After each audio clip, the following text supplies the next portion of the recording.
Hello दोस्तों, चलिए आज के लेक्चर में हम पढ़ेंगे सिंपल बेंडिंग थ्योरी के कुछ अजम्पशन और साथ में बेंडिंग या फ्लेक्चरल इक्वेशन।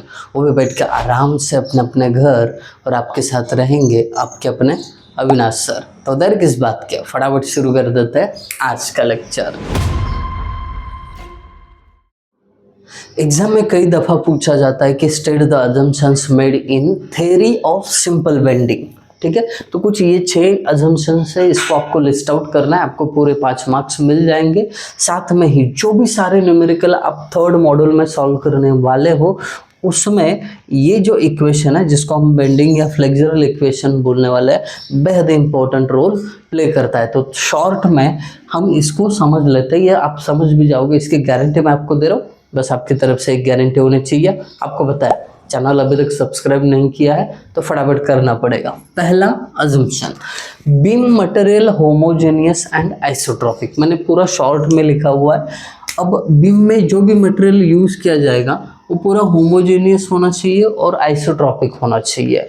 अब होमोजेनियस मतलब मटेरियल एक जैसा होना चाहिए। अगर बीम बना रहे हो तो एक सेक्शन में M20 ग्रेड का कंक्रीट, दूसरे में M30 का, तीसरे में M40 का नहीं चलेगा।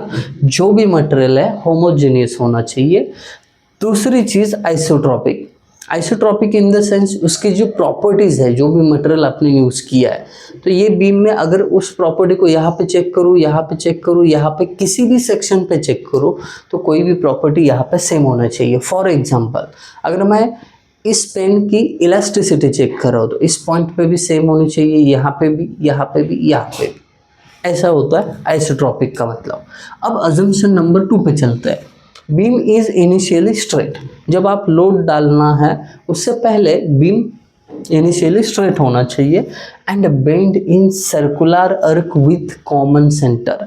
इसको थोड़ा अच्छे से समझते हैं। देखो, ये इनिशियली आपका बीम कुछ इस प्रकार है, ठीक है, स्ट्रेट है, और ये जब बेंड होगा ना तो कुछ इस प्रकार होगा।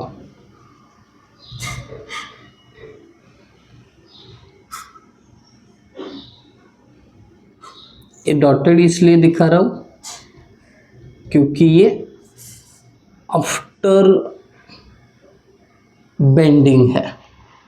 ठीक है, अब 2 चीजें याद रखनी है। पहले इनिशियली स्ट्रेट होना चाहिए, दूसरी चीज बेंड इन सर्कुलर आर्क। ये सर्कुलर आर्क में बेंड होना चाहिए, और साथ में विथ कॉमन सेंटर। अगर ये बेंड हो रहा है ना, इसका सेंटर यहाँ पे, इधर रेडियस लो एक जैसी, इधर भी रेडियस लो एक जैसी, इधर भी रेडियस लो एक जैसी, किधर भी आपने रेडियस मेजर की तो सेम होनी चाहिए। दूसरा assumption done.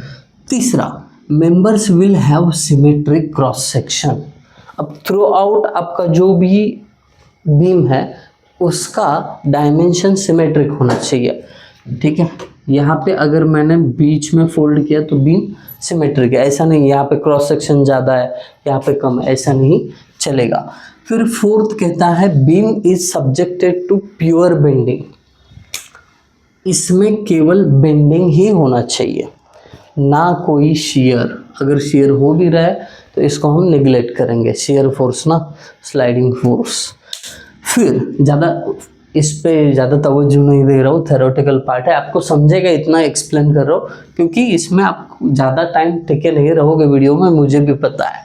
Transverse section will remain plane even after bending. ये जो है ना, ये सेक्शन ऊपर का ट्रांसवर्स सेक्शन बेंड भी हो जाए ना, ये पोर्शन प्लेन होना चाहिए। ये देखिए, इसकी बात कर रहा हूँ, प्लेन ही रहेगा। ठीक है, ऊपर नीचे कोई बेंडिंग नहीं होगा। Radius of curvature is large as compare to the dimension of the beam. अब रेडियस ऑफ कर्वेचर मतलब इसकी बात कर रहा हूँ। अगर आप इस कर्व में ऐसे बेंड कर चुके हो बीम को, तो ये जो रेडियस है, इसका रेडियस इस बीम के किसी भी डायमेंशन से ज़्यादा होनी चाहिए। यानी मैं बात कर रहा हूँ विड्थ और डेप्थ की। लेंथ तो ऑब्वियसली रेडियस से कई गुना ज़्यादा होगी, बट डेप्थ और विड्थ दोनों से ज़्यादा रेडियस ऑफ कर्वेचर होगा। बात को समझिए, बड़ी सिंपल है। अब सबसे इंपॉर्टेंट, बेंडिंग और फ्लेक्सरल इक्वेशन। अब ये जो है m upon I is equal to sigma B upon Y is equal to E upon R, ऐसा है। तो न्यूमेरिकल में आपको अपने कन्वीनियंस से 2 टर्म यूज़ करने हैं हर बार, कभी कभी 3 भी यूज़ करने पड़ेंगे, बट एक साथ 2 ही यूज़ कर सकते हैं हम। देखिए इसको याद कैसे रखना है, ठीक है, ट्रिक एंड में बताता हूँ, इसकी नोटेशन पहले जान लेते हैं। m बेंडिंग मोमेंट है, I मोमेंट ऑफ इनर्शिया है, सिग्मा बी यानी बेंडिंग स्ट्रेस है, y यानी extreme fibre distance from neutral axis. Numerical जब सॉल्व करेंगे तब भी इसके बारे में बात करेंगे हम। फिर E यंग्स मॉडुलस ये दिया रहता है, R रेडियस ऑफ कर्वेचर, अब ये भी बताया। तो ये सारे नोटेशंस है।